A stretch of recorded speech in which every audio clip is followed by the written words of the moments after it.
Good morning all of you. Welcome to my YouTube channel.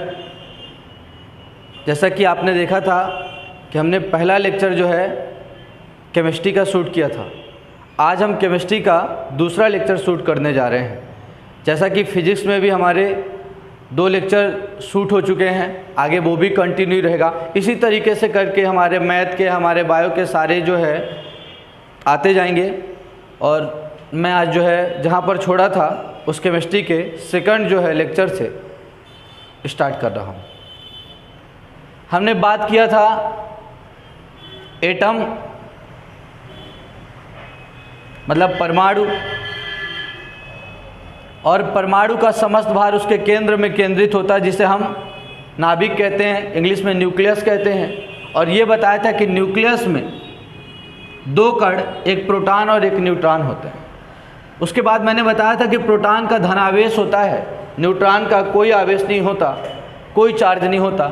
इसलिए हम कहते हैं कि जो प्रोटॉन का चार्ज है वही न्यूक्लियस का भी चार्ज है, क्योंकि न्यूट्रॉन का कोई चार्ज नहीं होता, मतलब न्यूक्लियस का भी पॉजिटिव चार्ज है।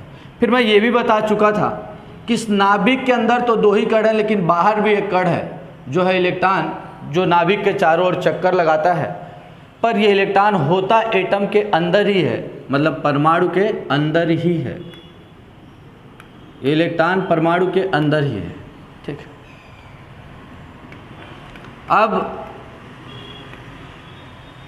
मैं ये प्रश्न पूछना चाहता हूँ कि अक्सर हमने पढ़ा है कि जो पॉजिटिव चार्ज होता है वो निगेटिव चार्ज को अपनी ओर अट्रैक्ट करता है। हर धनावेश ऋणावेश को अपनी ओर आकर्षित करता है, या हम उसी को दूसरे शब्दों में कह सकते हैं कि जो ऋणावेश होता है वो धनावेश को अपनी ओर आकर्षित करता है। लेकिन यहाँ पर मात्र न्यूक्लियस ही इलेक्ट्रॉन को अपनी ओर अट्रैक्ट करता है, पर इलेक्ट्रॉन इस न्यूक्लियस को, इस प्रोटॉन को अपनी ओर अट्रैक्ट नहीं कर पाता। क्यों? ये हमारा आज का क्वेश्चन। कि ठीक है, जब प्लस माइनस को अट्रैक्ट करता है, माइनस प्लस को अट्रैक्ट करता है, ठीक है, तो प्लस तो माइनस को कर लिया, मतलब प्रोटॉन तो इलेक्ट्रॉन को अट्रैक्ट कर लिया, पर इलेक्ट्रॉन प्रोटॉन को अट्रैक्ट क्यों नहीं करता? इसका कारण ये है कि जो इलेक्ट्रॉन और ये जो प्रोटॉन है, इनकी यदि बात किया जाए मास की, मास ऑफ प्रोटॉन, और बात किया जाए मास ऑफ इलेक्ट्रॉन की, तो जो मास ऑफ प्रोटॉन होता है वो मास ऑफ इलेक्ट्रॉन का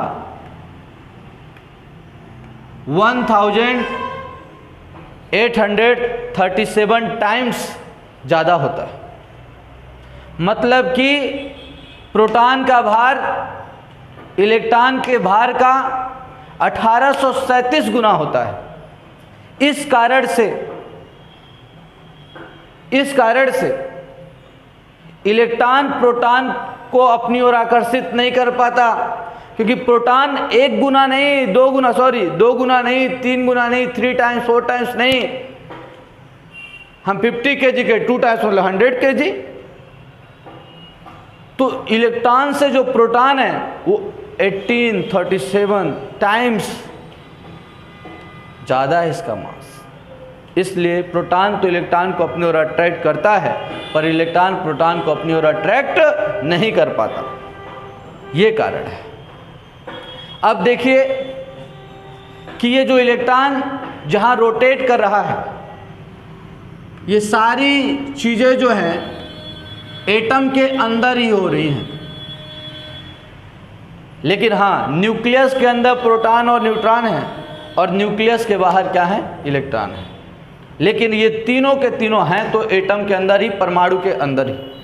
अब ये इलेक्ट्रॉन जहाँ पर चक्कर लगा रहा है, इलेक्ट्रॉन जिस जगह पर रोटेट कर रहा है, उस जगह को ही हम कहते हैं सेल।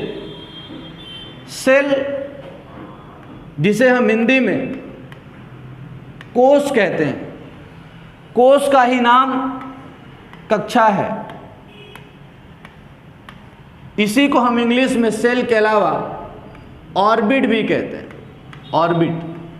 सेल के अलावा हम इसको ऑर्बिट भी कहते हैं। जहाँ पर इलेक्ट्रॉन रोटेट करता है उसका नाम सेल। और याद रखिएगा कि जिस तरीके से आपको पता है कि अब ये सेल नाम, ये नाम दे दिया गया भाई, और नाम के पीछे कोई कारण नहीं होता। आपका नाम रख दिया गया है ना, तो कुछ लोग होंगे जो नाम होगा तो वो उसका कारण होगा, है ना, लेकिन नाम के पीछे कोई कारण नहीं होता। प्रॉपर नाउन के पीछे कोई कारण नहीं होता, और नाम एक प्रॉपर नाउन है। इसका नाम रख दिया उन्होंने कोश। जहाँ पर इलेक्ट्रॉन रोटेट करेगा, जहाँ इलेक्ट्रॉन चक्कर लगाता है, उसे हम क्या बोलते हैं? कोश बोलते हैं। और ये जो इलेक्ट्रॉन चक्कर लगाता है वो कोशों में हमेशा सर्कुलर पाथ में चक्कर लगाता है। सर्कुलर पाथ मतलब होता है वृत्तीय मार्ग में इलेक्ट्रॉन चक्कर लगाता है। कहाँ? इस कोश में। और इसी इलेक्ट्रॉन के बारे में, जैसे हम कह देते हैं ना कि परमाणु और अणु के बारे में हम अध्ययन करते हैं केमिस्ट्री के अंतर्गत, तो मुख्यतः वो इलेक्ट्रॉन ही है जो ये सारे गुण प्रदान करेगा। अधिकतर केमिस्ट्री के जो रिलेटेड सारे परमाणु और अणु में हम पढ़ेंगे तो इलेक्ट्रॉन ही त्यागा जाएगा, इलेक्ट्रॉन ही ग्रहण किया जाएगा। क्या होगा? इन सारी चीज़ों की ही स्टडी होगी और वो इलेक्ट्रॉन बेसिस होगी।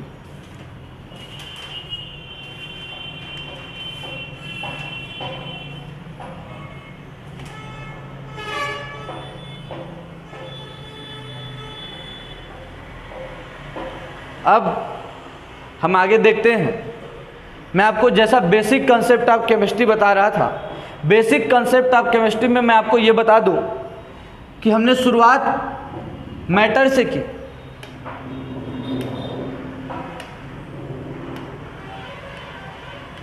हमने शुरुआत मैटर से की और हमने बताया आपको कि ये जो मैटर है,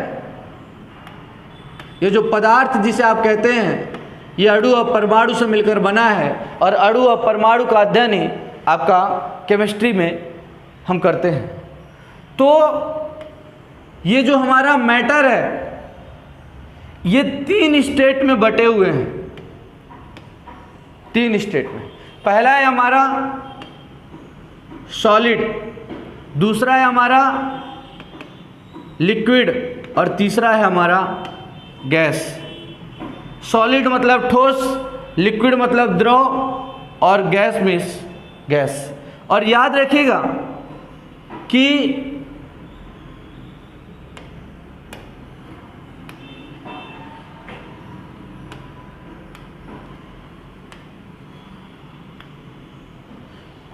ऐसा द्रव है ये जो एक द्रव्य आप देखते हैं, ये द्रव्य जो है हम पदार्थ को कहते हैं, ये द्रव्य है और ये द्रव है। तो हम सॉलिड को ठोस, लिक्विड को द्रव और इसे कहते हैं गैस। आज मैं आपको बता दूं कि पूरे केमिस्ट्री के अंतर्गत हम पदार्थों में शुद्ध पदार्थ का अध्ययन करते हैं। स्टार्ट हमारा जो केमिस्ट्री का होता है वो शुद्ध पदार्थों से होता है और शुद्ध पदार्थ को ही, प्योर मैटर को ही केमिस्ट्री में हम एलिमेंट्स कहते हैं। एलिमेंट्स को हिंदी में तत्व कहा जाता है। तत्व किसी भी पदार्थ का सबसे शुद्धतम रूप जो एक ही परमाणु से मिलकर बना होता है, किसी भी पदार्थ का सबसे शुद्धतम रूप जो एक ही प्रकार के परमाणु से मिलकर बना होता है उसे हम तत्व कहते हैं। और तत्वों से ही शुरुआत होती है। जिस तरह भाषा वर्ण से स्टार्ट होता है, जिस तरह इंग्लिश की अल्फ़ाबेट लेटर मतलब अक्षर से स्टार्ट होती है, ठीक उसी प्रकार हमारा जो केमिस्ट्री का अध्ययन है वो तत्वों से स्टार्ट होता है। तत्व जिसे एलिमेंट्स कहते हैं, किसी भी पदार्थ का सबसे शुद्धतम रूप तत्व कहलाता है। और आज आपको पता होना चाहिए कि आप कहीं भी चले जाइए, विश्व के किसी कोने में चले जाइए, आपको जब भी आप पढ़ेंगे, केमिस्ट्री पढ़ेंगे, चाहे आप अमेरिका में पढ़ें या इंडिया में पढ़ें, कहीं भी पढ़ें, तो शुरुआत आपको एलिमेंट्स से होगी और एलिमेंट्स के तीन ही अवस्थाएं होंगी। वो होंगे सॉलिड, वो होगा लिक्विड और वो होगा गैस। ये तीन ही स्टेट आपको मिलेंगे पूरे विश्व के अंदर। और या आपको पता होना चाहिए कि आज हमारे पास 118 एलिमेंट्स, 118 तत्व ज्ञात हैं। आज हमारे पास 118 मतलब 118 एलिमेंट्स आज ज्ञात हैं, जिसमें से 92 हमें नेचुरल रूप से मिला है, प्राकृतिक रूप से मिला है एलिमेंट्स। बाकी सारे के सारे आज जो हैं कृत्रिम रूप से बनाया गया है, आर्टिफिशियल है, आर्टिफिशियल हैं वो। आज उन्हें लैब में ले जा करके कृत्रिम रूप से बनाया गया, इन्हीं से रिएक्शन करा करके या कुछ खोज करके, जिसमें से 92 जो है आपके नेचुरल हैं, बाकी सारे के सारे उसमें से कुछ सॉलिड हैं, कुछ लिक्विड हैं और कुछ आपके गैसेस हैं। तो ये भी हमको स्टडी करना है कि कौन से 118 एलिमेंट्स में से सॉलिड हैं, कौन लिक्विड है, कौन गैस है। अब पूरे आज आपको कभी भी आप यदि स्टडी करेंगे तो आपको 118 एलिमेंट से ज़्यादा कभी भी प्राप्त नहीं होंगे। 118 एलिमेंट्स, उसी में हम कहते हैं उसे hydrogen, helium, lithium, beryllium, boron, carbon, nitrogen, oxygen, जो सारी चीज़ें हैं हम यहीं पर स्टडी करते हैं। 118 एलिमेंट्स के अंतर्गत ही स्टडी करते हैं। वो या तो सॉलिड होंगे, या तो वो लिक्विड होंगे, या तो वो गैस होंगे।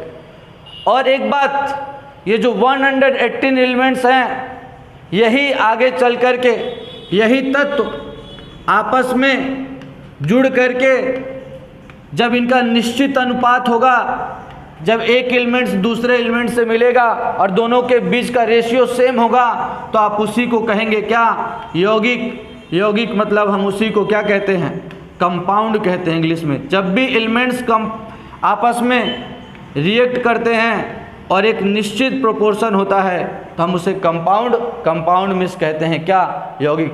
अब आप बोलेंगे कि तत्व तो ठीक ही था, बड़ा करने के लिए हमें यौगिक क्यों पढ़ाया। तो आपको पता होना चाहिए कि भाई तत्व का गुण कुछ अलग था और यौगिक का कुछ गुण अलग है, इसीलिए आज केमिस्ट्री में पढ़ाया जा रहा है। जैसा कि एक तत्व है हाइड्रोजन, आपने सुना ही होगा। ऑक्सीजन, भले कुछ नहीं पढ़ा हो केमिस्ट्री में, लेकिन हाइड्रोजन और ऑक्सीजन का नाम सुना होगा। और ये भी सुना होगा कि हाइड्रोजन और ऑक्सीजन आपस में मिलकर के जल का निर्माण करते हैं। तो तत्व और यौगिक पढ़ने की क्या आवश्यकता थी, अरे बहुत ज़्यादा आवश्यकता है। ये जो हाइड्रोजन है ये स्वयं जलता है, ऑक्सीजन जलने में मदद करता है, और उससे बनने वाला यौगिक जल ये किसी भी आग को बुझाता है। हाइड्रोजन स्वयं जलता है, ऑक्सीजन जो है चलने में मदद करता है, और जो जल है वो आग को क्या करता है, बुझाता है। तो ये जो तत्व है, देखिए हाइड्रोजन एक तत्व है, ये जलता है, ऑक्सीजन जलने में मदद करता है, और इससे बना हुआ जो यौगिक जल है, वाटर है, ये आग को बुझाता है। इसलिए हमको केमिस्ट्री पढ़नी है, इस जानकारी के लिए हमको केमिस्ट्री पढ़नी है कि हाइड्रोजन स्वयं जल रहा है, ऑक्सीजन जलने में मदद कर रहा है, लेकिन उससे बनने वाला जो जल है वो आग को बुझाता है। What is the behind of this concept, ये हमको जानना है कि इसके पीछे का कॉन्सेप्ट क्या है। कि ये तत्व जब था तो इसका कैरेक्टर कुछ अलग था एलिमेंट्स में, और जब ये कंपाउंड बना, एक यौगिक बना, तो इसका जो कैरेक्टर है वो चेंज हो गया। ये सारी चीज़ों की जानकारी हमको केमिस्ट्री में लेनी है।